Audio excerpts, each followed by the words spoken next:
नमस्कार, स्वागत है आपका एक्सेस में जॉब्स एंड न्यूज़ चैनल में। भारत इलेक्ट्रॉनिक्स लिमिटेड यानी बीईएल की तरफ से भूतपूर्व सैनिकों के लिए भर्ती आई हुई है। कुछ पोस्ट एक्स पैरामिलिट्री फोर्सेस के जो एक्सेसमैन हैं उनके लिए रखे गए हैं।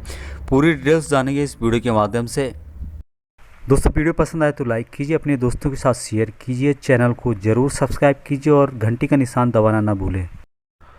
दोस्तों, जैसे कि थंबनेल में बताया उसी संदर्भ में वैकेंसीज भारत इलेक्ट्रॉनिक्स लिमिटेड की तरफ से आई। दोस्तों, बीईएल जिसको बोलते हैं उसकी तरफ से वैकेंसी आर्मी के रिटायर्ड हैं, एयरफोर्स, नेवी, साथ में पैरामिलिट्री फोर्सेस के भी रिटायर हैं, उनके लिए भी वैकेंसीज रखी गई है।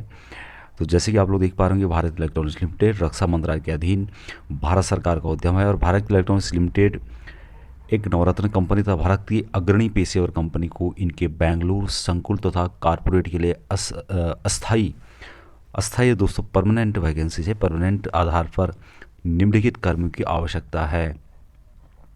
सबसे पहले यहाँ पे कर्म संख्या पद लिखे गए हैं, आहारता लिखी गई है, यानी कि क्या योग्यता होनी चाहिए, आहारता का अनुभव क्या होना चाहिए दोस्तों, आपका पदों की संख्या कितनी है, आरक्षण पद्धति क्या है और ग्रेड जो पेमेंट है उसका क्या यहाँ पे डिटेल्स है, उसका पूरा डिटेल्स जानेंगे दोस्तों। सबसे पहले यहाँ पे देख रहे होंगे आप लोग, सुरक्षा अधिकारी पुरुष, किसी विषय में स्नातक यानी कि ग्रेजुएट होना चाहिए। उसके लिए दोस्तों भारतीय थल सेना से कप्तान श्रेणी के एसएससी अधिकारी ऑब्लिक नौसेना ऑब्लिक वायुसेना से समतुल्य श्रेणी तथा अर्धसैनिक संगठन यानी सीएपीएफ प्रथम श्रेणी के राजपत्रित अधिकारी एक पद रखा गया दोस्तों यहाँ पे। और वेतनमान देख रहे होंगे आप लोग 40,000 रुपये से 3% की बढ़ोतरी के साथ 1,40,000 रुपये और साथ में स्वीकार्य भत्ते मिलेंगे। दूसरी जो पोस्ट है दोस्तों सेम यहाँ पे रखी गई है, यह है सहायक सुरक्षा अधिकारी पुरुष। इसके लिए भी सेम यहाँ पे एजुकेशन रखा गया है, यानी ग्रेजुएट होना चाहिए आपको। और इसके लिए भी दोस्तों थल सेना, नौसेना, वायुसेना, अर्धसैनिक संगठन सीएपीएफ के कार्य मुक्ति के समय जेसीओ ग्रेड का होना अनिवार्य रखा गया, यानी कि ये वैकेंसी जेसीओ के लिए है। एक वैकेंसी है अनारक्षित के लिए दोस्तों, अनरिजर्व के लिए है। और वेतनमान यहाँ पे 30,000 रुपये से 1,20,000 रुपये 3% बढ़ोतरी के साथ तथा अन्य भत्ते दिए जाएंगे। और भत्ते इसमें शामिल नहीं किए जाएंगे, नहीं किए गए हैं, वो भत्ते अलग से दिए जाएंगे। नेक्स्ट जो वैकेंसी दोस्तों कनिष्ठ पर्यवेक्षक, ये है पुरुष के लिए है। इसके लिए आपका एजुकेशन एसएसएलसी होना चाहिए। इसके लिए भारतीय सशस्त्र सेनाओं में 15 वर्षों की सेवाएं होनी चाहिए तथा जेसीओ और श्रेणी का होना चाहिए दोस्तों। एक वैकेंसी रखी गई है, ये भी अनरिजर्व के लिए और इसकी पेमेंट भी सेम रखी गई है।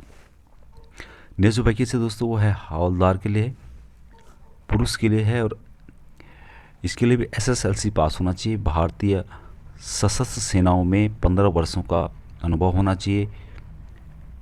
ये वैकेंसी दोस्तों 20 रखी गई है, जिसमें कि अनारक्षित के लिए 10 वैकेंसी रखी गई है, कि अनरिजर्व के लिए 10 वैकेंसी है, ईडब्ल्यूएस के लिए 1 वैकेंसी है, अति पिछड़ा वर्ग के लिए 5 वैकेंसी है, अनुसूचित जाति के लिए 2 है, अनुसूचित जनजाति के लिए 2 वैकेंसी रखी गई है। इसके लिए पेमेंट दोस्तों 20,500 रुपये से 79,000 3% आपको डी वृद्धि होगी हर साल और अन्य भत्ते साथ में अलग से होंगे। तो दोस्तों वैकेंसीज बीएल की तरफ से आ रही है, जिसमें कि सबसे पहले भारत का नागरिक होना चाहिए, राष्ट्रीयता उसकी नागरिक यानी कि इंडियन सिटीजन होना चाहिए। एज लिमिट दिया गया दोस्तों यहाँ पे कि सुरक्षा अधिकारी का 32 साल होना चाहिए कम से कम। एज की गणना 1/1/2021 से की जाएगी। सहायक सुरक्षा अधिकारी की 40 साल, कनिष्ठ पर्यवेक्षक सुरक्षा की 43 और हवलदार सुरक्षा की 43 साल होना चाहिए। यहाँ पे लिखा गया दोस्तों कि ऊपरी आयु सीमा सामान्य वर्ग के अभ्यर्थियों के लिए लागू है। दूसरा कि हवलदार सुरक्षा पद के लिए अति पिछड़ा वर्ग, अनुसूचित जाति, अनुसूचित जनजाति अभ्यर्थियों के लिए ऊपरी आयु सीमा में छूट दी जाएगी। अति पिछड़ा वर्ग, गैर नवोन्नत के लिए 3 साल की छूट दी जा रही है यहाँ पे। और अनुसूचित जाति, अनुसूचित जनजाति के लिए 5 वर्ष की छूट दी जा रही है। हवलदार सुरक्षा पदों के लिए आयु सीमा में छूट अपेक्षित करने वाले अब उम्मीदवारों को आवेदन के साथ आवश्यक प्रमाण पत्र संलग्न करना चाहिए और उन्हें शारीरिक क्षमता लिखित परीक्षा के समय या सत्यापन प्रक्रिया के किसी भी आगामी के चरणों में मूल प्रमाण पत्र प्रस्तुत करना होगा। EWS जाति प्रमाण पत्र अनिवार्य रूप से BEL वेबसाइट पर उपलब्ध प्रारूप में, जिसका लिंक यहाँ पे दिया गया है, होना चाहिए। अन्यथा अभ्यर्थियों को सामान्य वर्ग के तहत विचार किया जाएगा, बशर्ते हुए सामान्य अभ्यर्थी के सभी अन्य निर्धारित मापदंड पूरा करें। शैक्षिक योग्यता क्या क्या रखी गई दोस्तों, इसका पूरा डिटेल्स यहाँ पे दिया गया है, आप लोग पढ़ सकते हो। और इसके लिए जो शॉर्ट में दिया उन्होंने कि सुरक्षा अधिकारी उत्तीर्ण होना चाहिए, यानी कि कोई यहाँ पे परसेंटेज नहीं रखा गया है। सहायक सुरक्षा अधिकारी भी उत्तीर्ण होना चाहिए, कनिष्ठ पर्यवेक्षक उत्तीर्ण होना चाहिए और हवलदार उत्तीर्ण होना चाहिए। और जो एजुकेशन मैंने पहले बताया था वही एजुकेशन यहाँ पे है, लेकिन यहाँ पे कोई परसेंटेज नहीं रखा गया है, सिर्फ आपको पास होना जरूरी रखा गया है। अनुभव क्या होना चाहिए दोस्तों, अनुभव के बारे में यहाँ पे लिखा गया है कि सुरक्षा हवलदार तथा कनिष्ठ पर्यवेक्षक पदों के लिए आवेदन कर रहे उम्मीदवारों को पदों कॉलम 4 में उल्लेखित आवश्यक वर्षों का अनुभव होना चाहिए। यानी जो पहले बताया था मैंने कि 15 वर्षों का अनुभव उन्हें होना चाहिए। अधिकतम अनुमत अनुभव की निर्णय के लिए निर्धारित तिथि 1/1/2021 से लागू की जाएगी, यानी 1/1/2021 से आपकी एज को की गणना की जाएगी। चयन प्रक्रिया क्या क्या होगा दोस्तों, उसका पूरा डिटेल्स यहाँ पे लिखा गया है। जो सुरक्षा अधिकारी हैं एवं सहायक सुरक्षा अधिकारी हैं उनके लिए 85 अंकों का लिखित परीक्षा के लिए उनको बुलाया जाएगा। यह परीक्षा में उत्तीर्ण होंगे उन्हें 15 अंकों के साक्षात्कार के लिए अल्प सूचित किया जाएगा। कनिष्ठ पर्यवेक्षक सुरक्षा पुरुष तथा हवलदार, जो कि हवलदार श्रेणी के हैं, पात्र अभ्यर्थी को 50 अंकों के लिए शारीरिक परीक्षा इनकी होगी, कौशल परीक्षा के लिए होंगे तथा जो यहाँ परीक्षा में उत्तीर्ण होगा उन्हें 50 अंकों के लिखित परीक्षा के लिए अल्प सूचित किया जाएगा। शारीरिक क्षमता कौशल परीक्षा तथा लिखित परीक्षा केवल बेंगलुरु में आयोजित की जाएगी, इस बात का आपको ध्यान रखना होगा। वेतन तथा भत्ते क्या क्या मिलेंगे दोस्तों, यहाँ पे हिंदी में लिखा गया है कि वेतन तथा भत्ते पूरा डिटेल्स यहाँ पे दिया गया है कि कितना कितना मिलने वाला है। आवेदन किस तरह से आप लोगों को करना है दोस्तों, पूरा यहाँ पे डिटेल्स दिया गया है, हिंदी में लिखा गया है, आप लोग इसको देख सकते हैं और पढ़ सकते हैं।